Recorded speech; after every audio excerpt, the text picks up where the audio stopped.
Let's be honest. Life is exhausting. People expect too much. Everything is urgent. Everything is personal. Everyone has an opinion about how you should live your life. And you're there, juggling expectations, apologizing for things you don't care about, trying to make everyone comfortable while you burn out in silence. But here's a radical idea. What if you just didn't care? Not in a cold, selfish way, but in a smart, strategic way. Like Seneca, the ancient Roman philosopher who mastered the art of not giving a damn. You see, Seneca was a Stoic. But don't let the word scare you. Stoicism doesn't mean emotionless. It means bulletproof. It's the difference between being cold and being calm while the world burns around you. Seneca said, "We suffer more in imagination than in reality." Think about that. Most of your stress, it's not even real. It's just your mind reacting to imagined disasters. Like, what if they think I'm rude? What if I fail? What if I disappoint someone? And while you spiral inside your head, life keeps moving. Now, imagine this. You stop caring.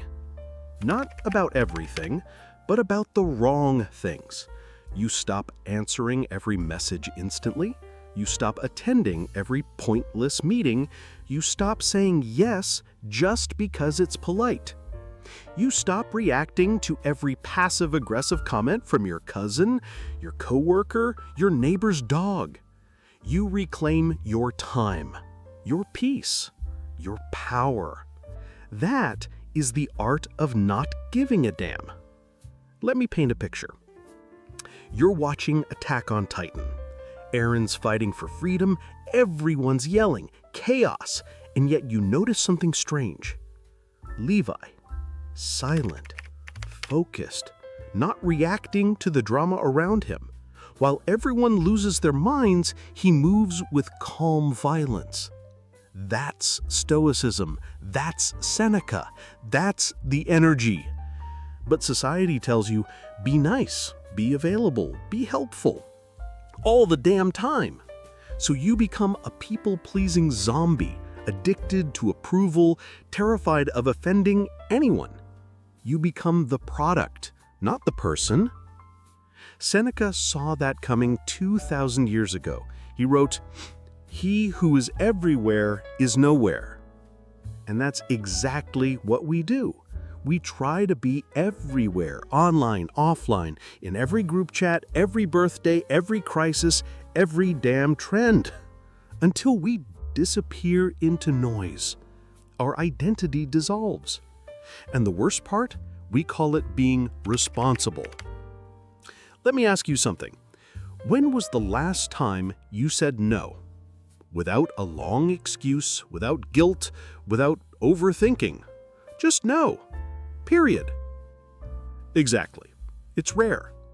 But saying no is self-respect. Seneca said, "If you don't know what port you're sailing to, no wind is favorable." Translation, if you don't know what matters, everything feels urgent. If you don't choose your life, someone else will choose it for you.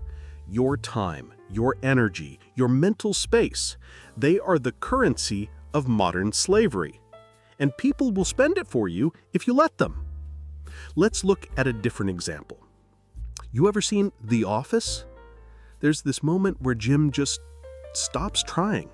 He realizes the corporate circus is a joke. So he starts doing the minimum, but in a chill, strategic way.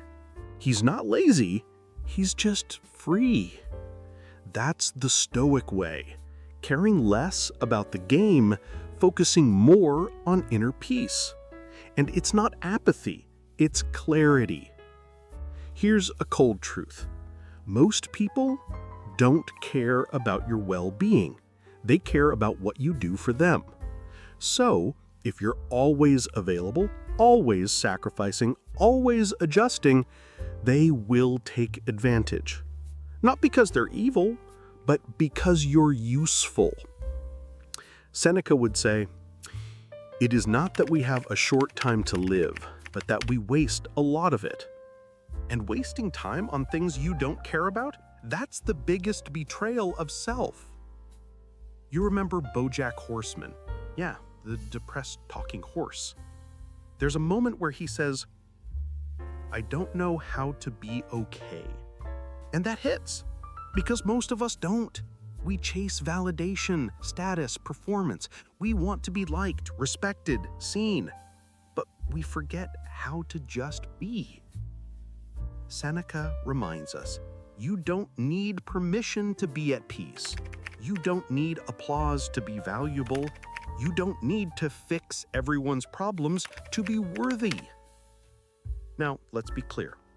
This is not about being rude. It's not about isolating yourself or refusing to help others. It's about choosing your battles. It's about saying, "This doesn't deserve my attention. This isn't worth my energy. This isn't mine to carry." And doing so with calm confidence, not anger. Imagine your mind as a house. Every time you care about something irrelevant, you're opening the door to a stranger. Now your house is full of noise, demands, distractions.